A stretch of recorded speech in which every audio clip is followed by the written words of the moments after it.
Hi, I'm Natalie Brunell for Bitcoin Magazine, and here's a developing story we're following. Congress will hold a hearing on the energy use and environmental impact of Bitcoin mining on January 20th, and we'll, of course, be watching and tweeting throughout the hearing. The move was announced by the Energy and Commerce Oversight Subcommittee and prompted by a letter sent to the House in October by a cohort of national and international climate organizations that argued against the energy use of Bitcoin and its proof of work system.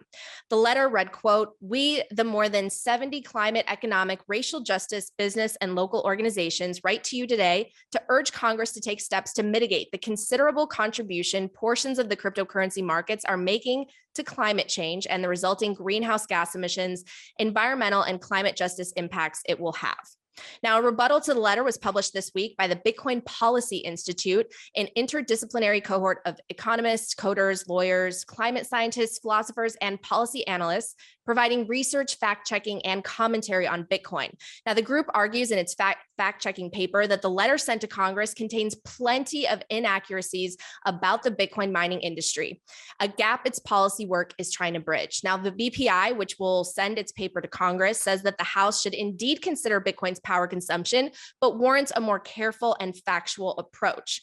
They said, quote, "Such considerations must be based on an accurate understanding of the Bitcoin protocol, a proper review of the scientific literature, and up-to-date information about the mining industry."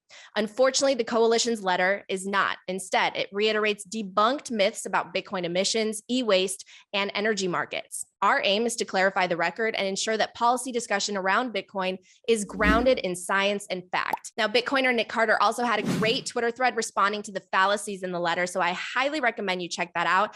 And some of the misconceptions and myths clarified by the paper also relate to climate change, electronic waste, and the common but misleading comparisons between Bitcoin's energy usage and that of countries like Argentina and Norway. Now, the BPI also disputes the organization's claims that Bitcoin's use of power is, quote, "unnecessary," an argument that doesn't take into account the fact that BTC is legal tender in El Salvador, and there's many people currently leveraging the peer-to-peer monetary network to enjoy financial freedom.